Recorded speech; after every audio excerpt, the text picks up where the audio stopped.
I never thought I'd be the kind of woman who could feel invisible in her own home. But there I was, 38 years old, married, healthy by most standards, and still, I would walk through the rooms of my life like a ghost no one could see. The walls were painted in neutral tones. The floors always clean. The scent of lemon cleaner lingered in the air longer than my husband's voice did. Daniel had built this life for us, stable, practical, controlled. He was a good man. That's what everyone said. He never raised his voice, never missed a mortgage payment, never forgot to take the trash out. But he hadn't looked at me in years. I mean, really looked. The way he did when we first met, when every touch was discovery and every silence meant something. Now, our silences were just pauses between emails, between yawns, between lives being lived in parallel. I stopped buying new lingerie 2 years ago. Stopped wearing perfume to bed. Stopped caring that he didn't notice. The last time he touched me with intent, with focus, with any hint of hunger, I think there was still snow on the ground. That was before the house got bigger, colder. Before Adam moved in. Adam, 19. Daniel's son from his first marriage. Quiet. Polite. Always offering to carry in the groceries. Always rinsing his plate before placing it in the dishwasher. He moved in 3 months ago after things with his mother got complicated. That's all Daniel ever said. Complicated.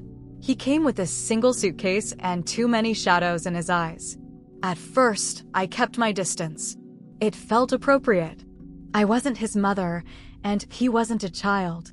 Just a new presence down the hall, a closed door, a set of footsteps unfamiliar in the morning. But things shifted. Slowly. It was little things at first. The way he always said good morning when he passed me in the kitchen.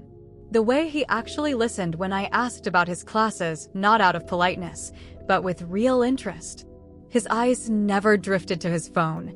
He'd lean against the counter while I made coffee, sometimes telling me about a professor he hated or a book he couldn't put down. And I started to look forward to it. That was the first red flag. The next came the afternoon. I walked into the living room, and he looked up from his sketch pad with that look. That still, too long look that didn't feel like something a stepson should give his father's wife. "You changed your hair," he said. I blinked, touched my bun, uncertain. "Just a little," I said. "Side part." He nodded. "It suits you. Makes your eyes look darker." I didn't know how to respond to that. So I said nothing, just offered a small smile and moved past him, heart thudding too loud in my chest. That night, I couldn't sleep. I laid in bed next to Daniel, listening to the rise and fall of his breath. Predictable. Familiar. Empty. His hand brushed mine in his sleep, and I flinched not from disgust, not from fear, but from the way it felt like a stranger's hand. We hadn't had a real conversation in weeks. We spoke in logistics, bills, schedules, grocery lists. He hadn't complimented me since the spring. I didn't even blame him anymore. I'd stopped reaching out long ago, and now someone else had noticed my hair. I told myself I was reading too much into it, until the towel incident. I was in the hallway, fresh from the shower, my robe clinging to damp skin. My towel had slipped slightly, and I was fumbling with it when Adam turned the corner. I gasped, clutched the edge of the robe. He froze, eyes wide. Sorry, he said, turning away instantly. Didn't mean to. It's fine, I said, voice barely above a whisper. But it wasn't fine, because he didn't turn back to look, and somehow that made it worse. Because I wanted him to. God help me. I started paying attention after that, noticing patterns. The way he moved in the house. The way he always seemed to be in the kitchen when I was. The way he looked at me sometimes when he thought I wasn't looking, soft, quiet, like I was something breakable and precious. Like I was visible. Daniel hadn't looked at me like that since before the wedding. I started dressing a little differently. Not for Adam, I told myself. For me. I wore softer fabrics. Let my robe hang looser in the mornings. Wore tank tops again. Not the oversized ones, real ones. With thin straps and a neckline that reminded me I had a collarbone. He noticed. I knew he did. Because one night, as I leaned over the stove stirring pasta, I felt it, his gaze. Heavy, hot, focused. I turned slowly. Our eyes met. He looked away first.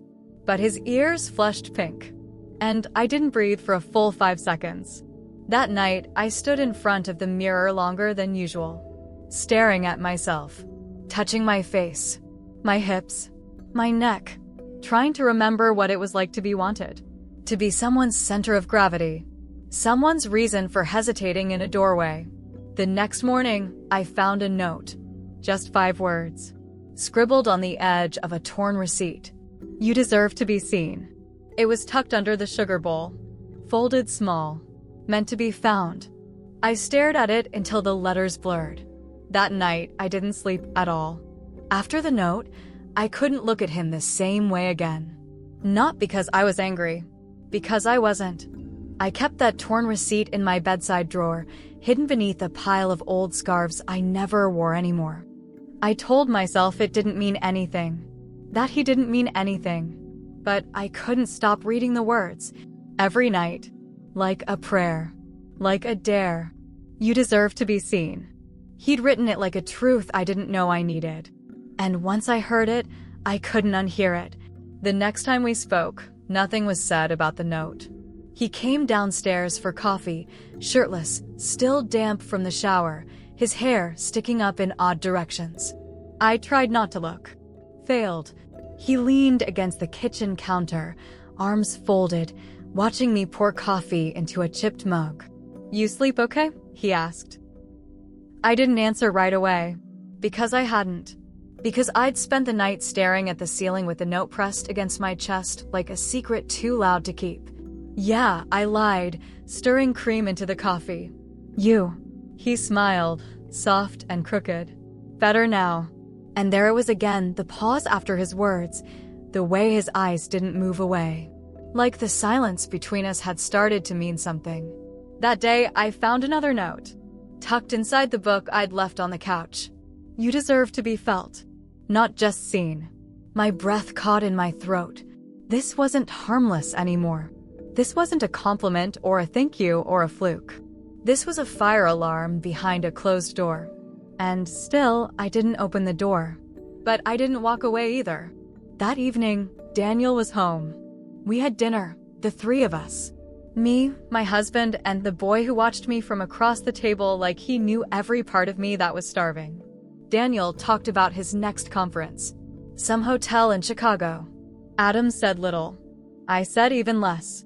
I couldn't breathe in that room, not with Daniel's hand brushing my thigh under the table like it meant nothing, while Adam's eyes flickered to it like it meant everything. After dinner, Daniel took a call in the office. Adam offered to do the dishes. I should have said no, but I nodded. The clatter of plates was the only sound for a while, until he spoke. I'm not sorry, he said, not looking at me. I turned from the sink. About what? He dried a plate slowly. The notes. I opened my mouth to say something. I didn't know what. I meant every word, he continued. I see you. That's all. I swallowed. Hard. You shouldn't. Why not? He asked, finally turning to face me.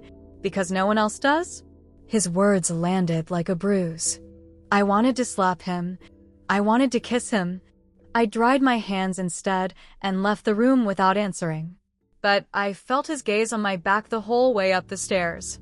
The next week passed in glances and grazes, his hand brushing mine when we reached for the same towel. His chest bumping into me in the narrow hallway. Not hard, not enough to apologize, just enough to be remembered. His fingers skimming my wrist when he passed me the wine opener. Little things. Small things. Harmless if you weren't looking closely. But I was. I was looking all the time. One night, Daniel was out late. A business dinner. I sat on the couch with a glass of red wine, trying to read, failing. Adam walked in slowly, no shirt, just sweatpants and bare feet. Storm's coming, he said, glancing at the windows. I nodded, not trusting my voice. He sat at the other end of the couch, just far enough for it to be innocent. just close enough for it not to be. A flash of lightning lit up the room.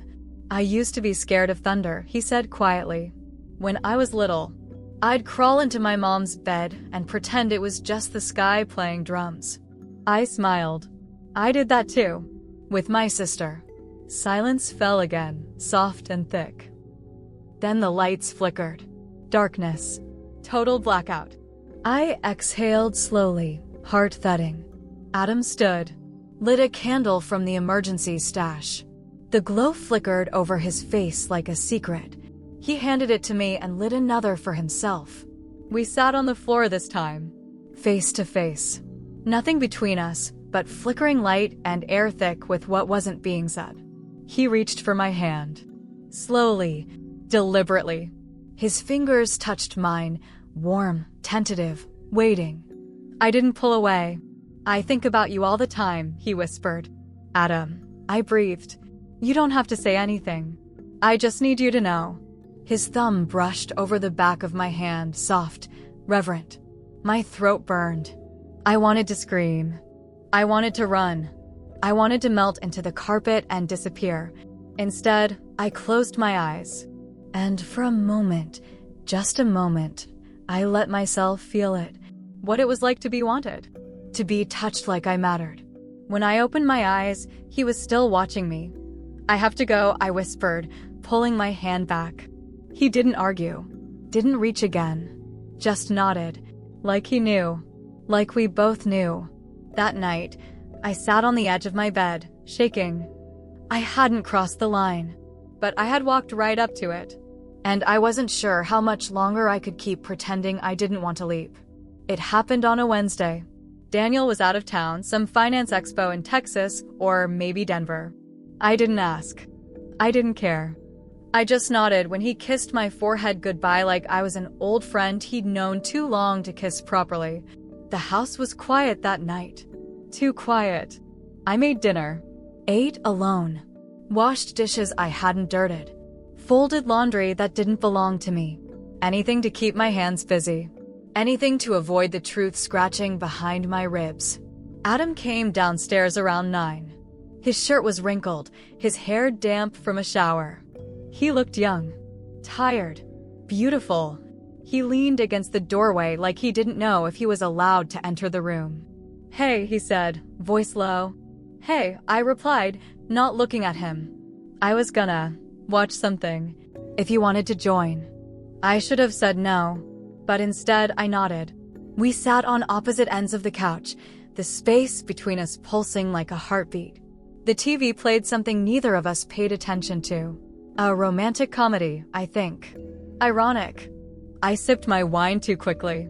He shifted closer, inch by inch, like he was testing gravity. When his thigh brushed mine, I didn't move. When his hand rested on my knee, I didn't stop him. When he leaned in slow, like he was waiting for a sign, I gave him one. I turned my head and kissed him. It wasn't soft. It wasn't sweet. It was desperate. It wasn't gentle. It was the sound of silence cracking open. It was the collision of two people who had both forgotten what it meant to be held with meaning. I clung to him like he was the first breath after drowning. We didn't make it to the bedroom. What happened on that couch wasn't just a mistake. It was the release of something buried too long, a tangle of breath, of closeness, of years of silence finally answered, that had nowhere else to go. He said my name like it was a secret he'd been dying to say out loud. And when it was over, we didn't speak. We just lay there, breathing, open, unspoken, as if nothing more could be hidden between us. The morning after, the house felt different. Heavy, still, like it knew what we'd done even if no one said it out loud. Coffee, silence, the faint scent of something once warm now gone. I wrapped myself in a robe and went to the kitchen like a coward, heart pounding with every step. The cushions on the couch were still dented. The broken wine glass was in the trash. A folded blanket sat neatly where we'd made a mess.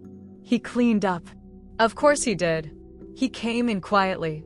Didn't say my name. Didn't smile. Evelyn, he finally said. I didn't turn around. I don't regret it, he said softly. I do, I whispered, throat raw. He didn't answer. Just stood there, waiting for something I didn't know how to give. I'm married, I said. To your father. He doesn't love you, Adam said. He's my husband. He doesn't see you. But you do, I said bitterly, turning to face him. And that's the problem. He flinched. You were a mirror, I said.